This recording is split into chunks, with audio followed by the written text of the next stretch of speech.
The Nigerian stock market extended its rally for a fourth day, driven by buying in Tier 1 banks and Seplat. The all-share index rose 457.99 points to 99,276 points. Investors gained 259.08 billion naira as market capitalization rose to 56.16 trillion naira, pushing year-to-date returns to 32.77%. Well, depending on the stocks, that means that if you invested in the stock market from January 1st, well, by now you would have made 32.77%. But like I said, it depends on the stock. Now, let's take a look at the numbers. So I started with the all-share index. And so with this all-share index, we see it adding by 0.46%. Today is Friday, and since Monday, it's been in the green territory. And it's my hope that that continues today, because now we've reached the 99,000 mark. We've been on 97, 98 for a long time. Now we're back to 99, and I hope we're getting back to 100,000 as soon as possible. That's for the all-share index. So that's what it closed yesterday.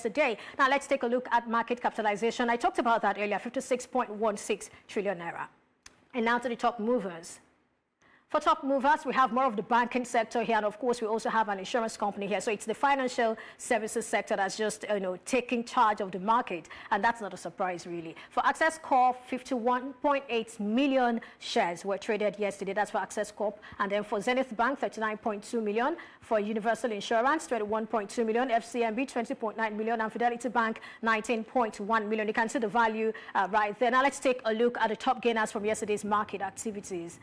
For top gainer Seplat, that is not a surprise. We saw that deal. The NNPC and ExxonMobil deal, of course, pushed this. Remember that, investors react to the news. Whatever the news says, it sort of helps investors sort of decide where they should put their money. So that was what you saw happen yesterday. Seplat, that of course got a 10% increase right there. For NASCON, 10%. Etana, 9.87%. For Consolidated Hallmark PLC, 9.84%. And then for Japan Gold, 9.73%. Now to the top losers from yesterday's market activities.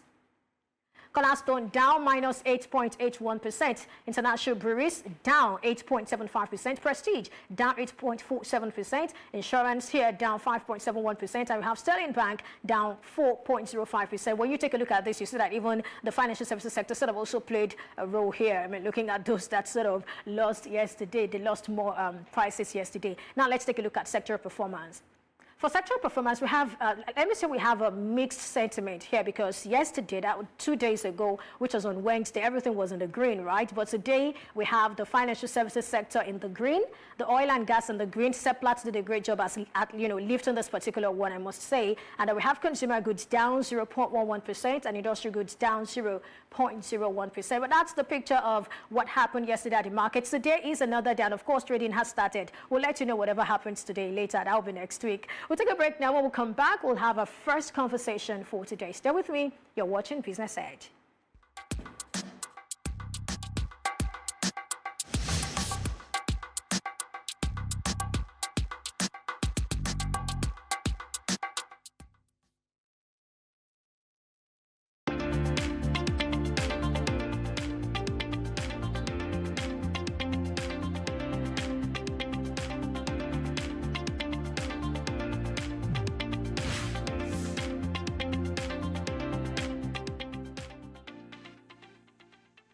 Glad to stay with us. On Thursday, May 30, 2024, the Presidential Fiscal Policy and Tax Reforms Committee held a policy exposure workshop with journalists. The purpose was to expose journalists to the proposed recommendations of the 2024 National Fiscal Policy, the draft of new tax laws and regulations, and the proposed constitutional amendments on fiscal matters. I'm now joined by Abiodun Kayode-Alli, Senior Manager, Tax and Regulatory Services, PwC. Thank you, Abiodun, for joining me today. I'm not sure I heard you. Maybe you need to unmute, Abiodun. Can you hear me now? Thank you for having me, Professor. Thank you.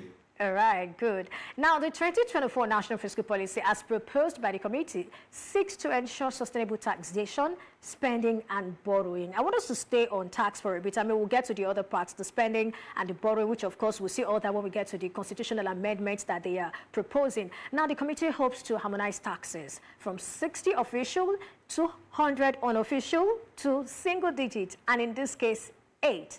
How easy do you think that will be? Getting all the stakeholders on board.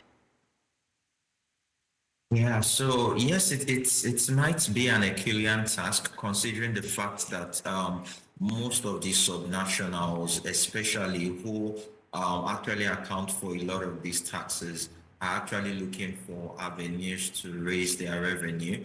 But I think one thing that is quite important is being able to understand exactly what is at stake here, right? So despite the fact that we have significant amount of taxes available, like you said, right? We have official taxes around 60, unofficial around 200. If you consider the fact that despite all these taxes that are being collected, how much can the government boast in terms of collection, right?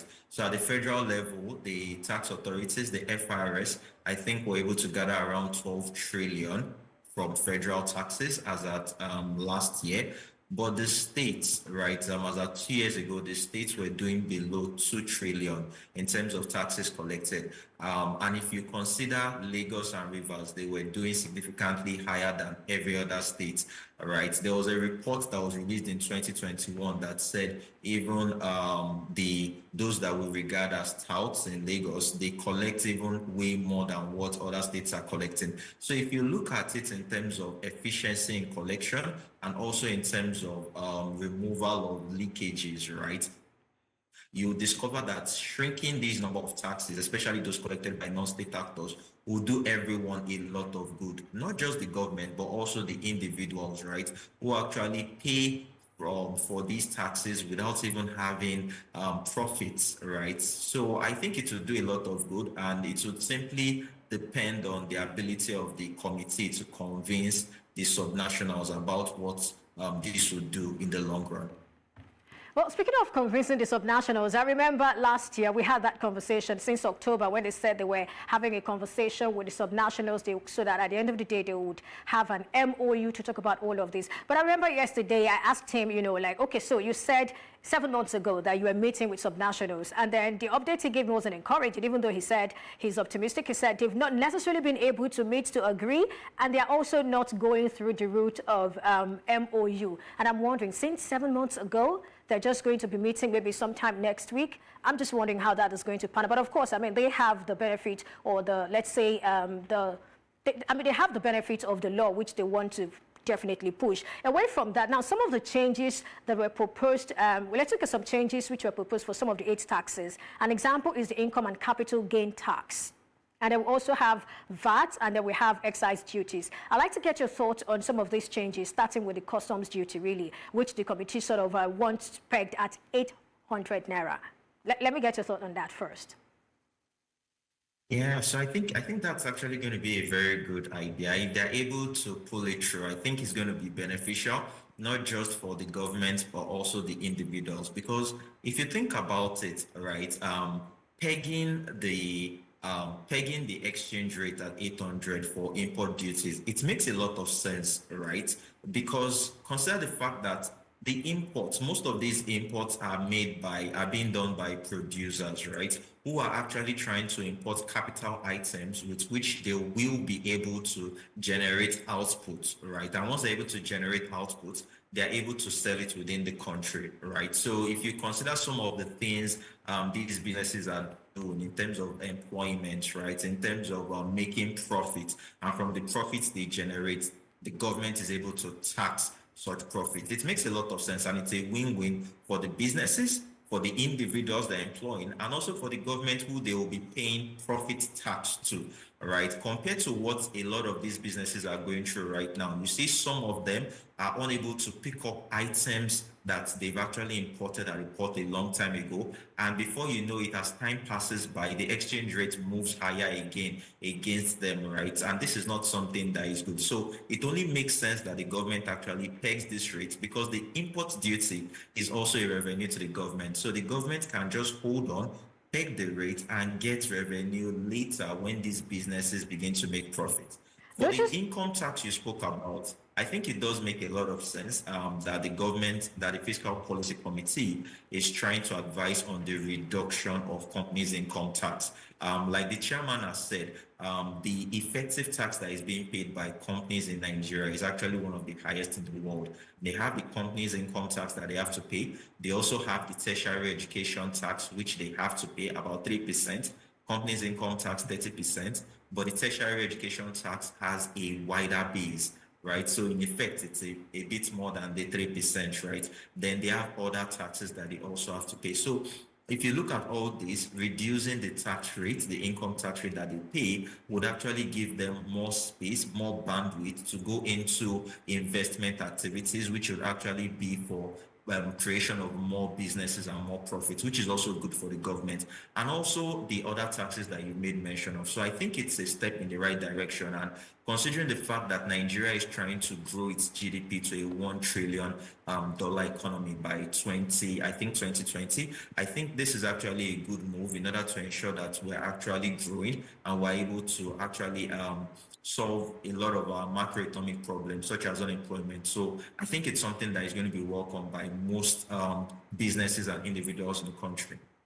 Well, that should be 2050. Well, let's talk about VAT now. Well, they're talking about getting 95% of those in the informal sector off VAT, while the remaining 5% will have to pay. Now, let's start with the informal sector. Let's even define what is the informal sector in Nigeria. How can we define it? Because the informal sector we know today is no longer what it used to be. If the definition used to be, that they are not captured or that we're not captured or that there is no data to trace them, that would be incorrect looking at the Nigeria we are in today. So first, how do we define the informal sector? And then how do we spot those who do not fall within the 5% that, we should not be taxing? Yeah, so there's been several definitions of what would constitute the informal sector. So you've actually said one of them, but I think key of it is that basically their activities are not formalized, right? They are outside the scope of regulators, right? Regulators in terms of government, in terms of even financial regulators, right? You can hardly hold on to them in terms of their activities. It's not exactly structured, right? So that's the way I would describe the informal sector. And the point to take away most of them from from paying taxes, right? Especially things like value-added tax. It does make a lot of sense if you consider those who are actually at the lower end of the ladder. It makes a lot of sense. So those would be people who are like the organizers, people who are like the hawkers, people who are like the barbers, right, whose revenue is already low. I do agree with you that there are some of them who are actually making a lot of money, but the interesting thing is in these current times that we're in, it's not too difficult trying to track these individuals. By the time you look at their consumption habits, by the time you look at their investment habits, right, it will be very easy for you to actually trace these people using data that is available. So for this particular category of people, once you're able to identify them using data, and I think it will be quite key. I look forward to seeing the implementation of merging most of our national identification numbers, such as the BVN, such as the NIN. As long as you're able to identify all these things, these particular individuals, those are the higher end of the informal ladder, right? You should be able to easily identify them from the way they consume, like I said, and also the way they invest, right? So it shouldn't be a problem identifying them. But for those at the lower end, it makes a lot of sense to actually take them off from paying most of these taxes, right? If you consider the fact that they are trying to make ends meet, they are trying to survive, right? They are trying to earn a meaningful living for themselves, right? So I think it does make a lot of sense that they are not paying the same amount of taxes that every other person is paying, or their taxation is going to be based on a kind of progressive approach. As they go higher the ladder, then they can begin to pay more taxes, and you can even begin to encourage them to come into the formal sector. So I think it does make a lot of sense. And one thing that the chairman actually said is that, for instance, for companies' income tax, there will be an exemption. The exemption that we have currently is for those who actually make an annual turnover of about 25 million naira. So if they make that as an annual turnover, they will be exempt from paying income taxes, right? So the plan is to take it further, take that threshold further to somewhere within the range of 50 million. So if they formalize, become companies, and they begin to pay, generate revenue of 50 million and below, then they will be exempt from paying companies income tax. And like I said, this actually gives them the opportunity to actually expand their business, right, and begin to generate profit and then pay taxes, which is in line with the slogan of the president, with the attempt to actually tax fruits and not seeds. So that actually does make a lot of sense. I guess you will keep on talking. I really might leave you to this particular one. I like what you said, the point you made about, from the way they consume and the way they invest, we can actually say that this person is not informal. Even if you claim to be informal, you're making more than enough money. So please migrate. That's interesting. Now, the committee understands that doing this might sort of reduce, or let's say rather, will reduce the taxes that go to the government. And so they are proposing higher taxes for those who should pay. I mean, that's VAT. Now, remember, we need to get the buy-in of Nigerians. We need Nigerians to sort of trust the government. And I also understand that even the subnationals, I mean, an agreement they were supposed to have since 7 months ago, they are yet to have that agreement. So how do you explain this, and who does it really serve at the end of the day? You're cutting off 95%. We understand, you're trying to reduce poverty. You're trying to ensure that you don't tax, seeds and all of that. But at the end of the day, when you say that this remaining 5% are going to have to pay more, is it really, truly justified? Yeah, so I actually don't see any problem with that. So if you look at some economies, advanced economies, so a good reference for Nigeria will be South Africa, right? So South Africa is a country where personal income tax, right, the amount that is being paid in terms of personal income tax is way more than what Nigeria collects from companies' income tax, petroleum profit tax, value-added tax, just the personal income tax of South Africa, what they generated, and their population is not as much as that of Nigeria, right? But the interesting thing about South Africa, for instance, is that you have the majority of their wealthy, right? Majority of the population, the top 5%, accounting for a significant amount that is being collected by the South African Revenue Service, right? In Nigeria, on the other hand, that's not the case. The vice president made reference to this when he was then acting president, and was about to roll out the voluntary asset and income declaration scheme, which held, I think, sometime in 2017, 2018, right? It was said that most of the personal income tax that is even collected in Nigeria has to do with the pay as you earn, which is being paid by employees, right? And if you look at this, most of these employees, they are not people who are in the top 5, right? Most of the people who are actually paying taxes, most of the people who are paying taxes in Nigeria are not the wealthy, right? They are not really the high net worth individuals who are employers themselves, right? So the idea here is to be able to capture them, bring them into the tax net. As long as you are able to do that, you will then discover that the actual revenue that you are collecting from personal income tax is going to go way high. So I think in terms of personal income tax, there is a lot more that Nigeria needs to do, and it's by identifying these individuals. And there's been examples about how even most of our political leaders are actually not paying their own fair share of taxes. So the idea here is to actually begin to encourage and identify these individuals. And I think one good thing that the committee is trying to do is to create an amnesty program. Let these people know that there is actually nowhere to run, right? So create an amnesty program, give them time in order to rectify and amend their tax records. So as long as they're able to do this and they know that there is actually nowhere to run, we'll discover that we're collecting a whole lot with respect to personal income tax. Now, with respect to value-added tax, which you made reference to, with respect to the state, the subnationals maybe not wanting to buy into this as a result of probably an expectation of a low collection. Well, I think one other good thing that the current committee is trying to do is that they are also proposing or advising a kind of amendment to the sharing formula currently what we have with respect to sharing VAT is that the federal government retains about 15% of value-added tax that is collected, while 85% goes to the states. The states will keep 50 and they give, sorry, I think the states will keep 50 and give local government about 35, somewhere, something like that. So what the current Fiscal Policy Committee is trying to do is to recommend federal government actually keeping something like 10% and giving the states about 90%. So from that perspective, there is actually an increase to what goes to the states, even though we understand that the current mechanism that is being advised with respect to having most of these basic food items becoming zero rated as opposed to exempt. I know what I'm saying is a bit technical, but the current VAT system is not really administered as a VAT system. It's more of being administered as a sales tax. So what the committee is trying to do is to ensure a proper VAT system, which we can find in most developed economies. And trust me, as long as we're able to get this right, I want to believe that even foreign investors will begin to look the way of Nigeria and probably migrate down, bring their businesses, FDIs down to Nigeria, because the system is actually fair and it's what is expected in other economies. So I think in the long run, it's going to be a win-win for the state government, the local government, the federal, and the people as well. Well, that's provided there is stable electricity, and of course there is also a stability in the foreign exchange market, because this morning I just talked about a particular company that's leaving after investing how much? Over $200 million in 2 years, and now they are leaving because of electricity, forex, and all of those things. But I mean, that's story for another day.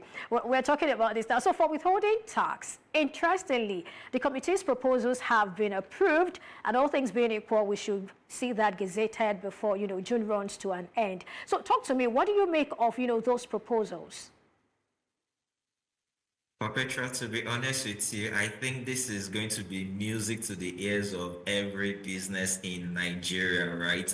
I don't know how many minutes you give me with this, but withholding tax is one of the most complicated taxes that we have in Nigeria currently, because the current regulation, there are some terminologies that were not properly defined. So there is a lot of gray area when it comes to what should you be withholding. So first of all, like I said, there is, first of all, gray areas. What should you be withholding? So you find instances when there are tax audits ongoing, right? There is a lot of exposure for companies with respect to withholding taxes, because the tax authorities on one hand believe that certain items should be subject to withholding tax, and the taxpayers don't think so, right? So this actually leads to a lot of subjectivity and negotiation between both parties at the end of the day. So that clarity needs to be set in. There are also instances, right, whereby the tax authority would come for an audit, collect withholding tax from the company, which probably the company did not remit, with penalties and interest.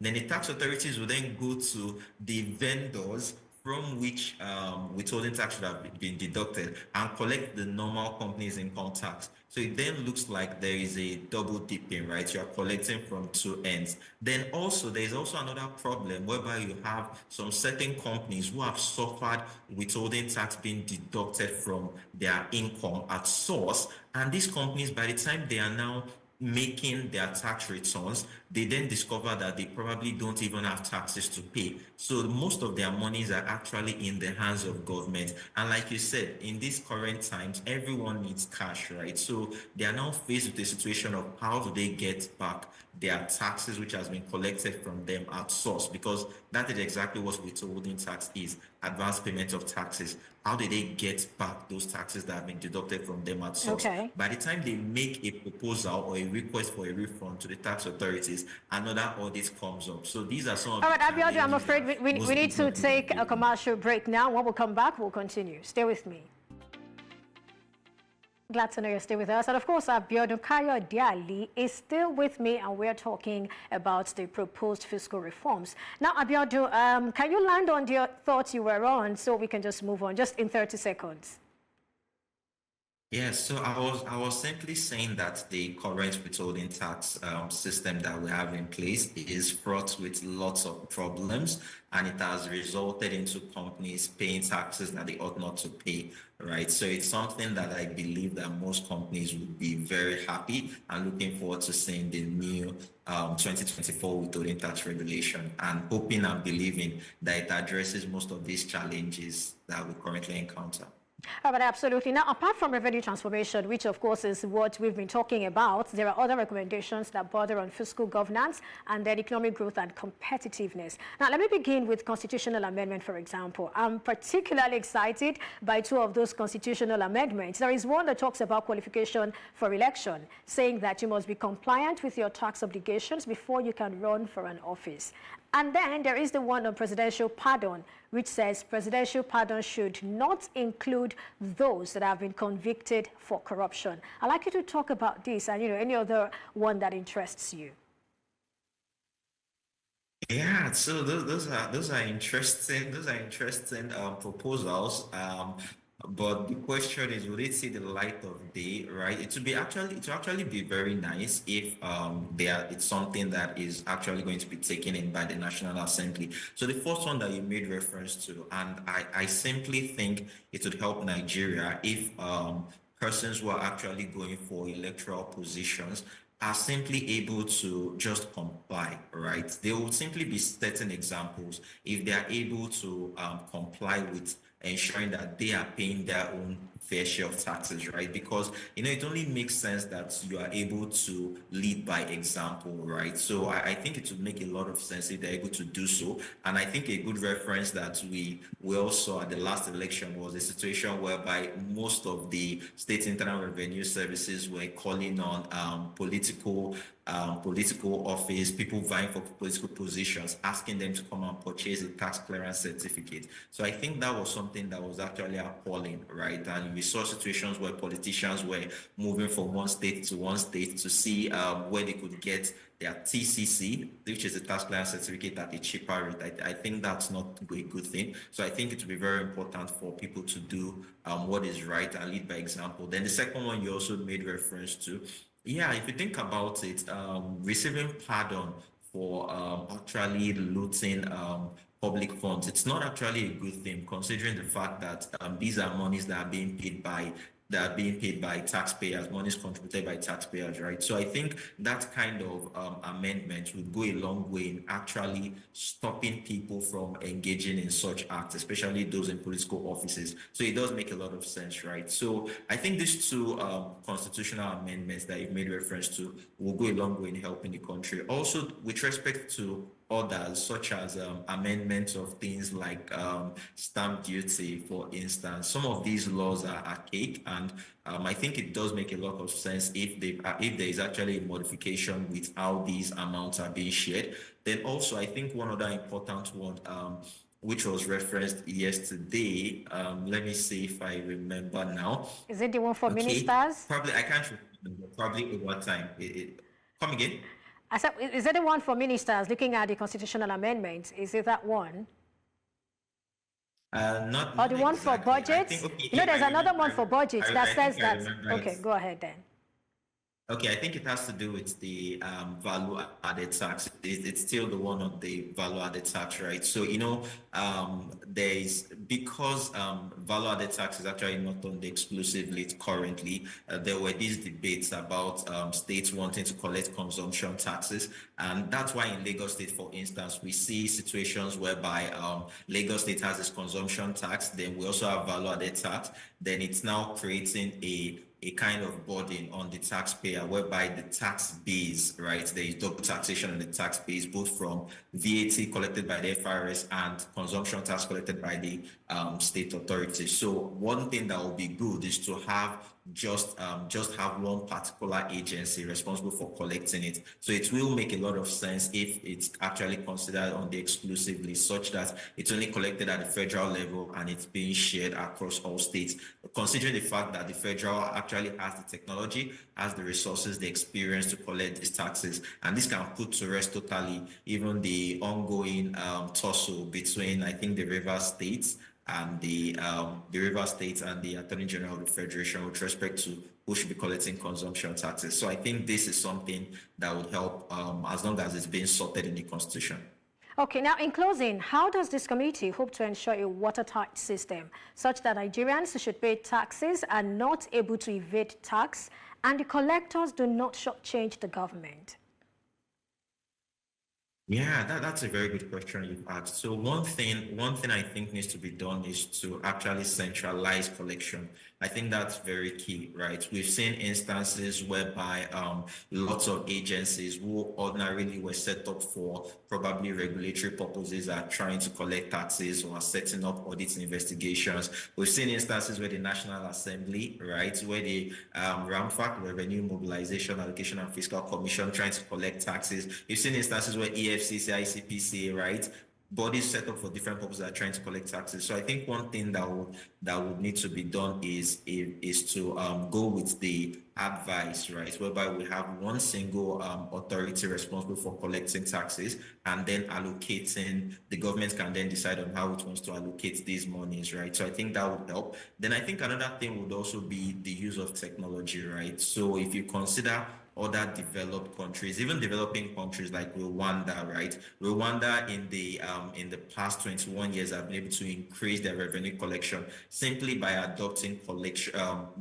technology, right, at the point of sale, right? Something referred to as a VAT fiscalization, whereby they're able to monitor the sales that are being made by individuals, and it reduces the amount of filing and self-assessment that needs to be done by individuals. So I think as long as we're able to get these two right, and as long as government also is able to show that it's making judicious use of taxes collected, I think this will go a long way in encouraging individuals to pay taxes, and it will go a long way of holding public officers accountable when it comes to carrying out most of these functions they are expected to do, like construction of roads, construction of infrastructures. So I think these things will go a long way in encouraging contribution of taxes. Abiodun Kayode-Alli, it's been a pleasure listening to you today on the show. Thank you for joining me. Thank you for having me, Perpetua.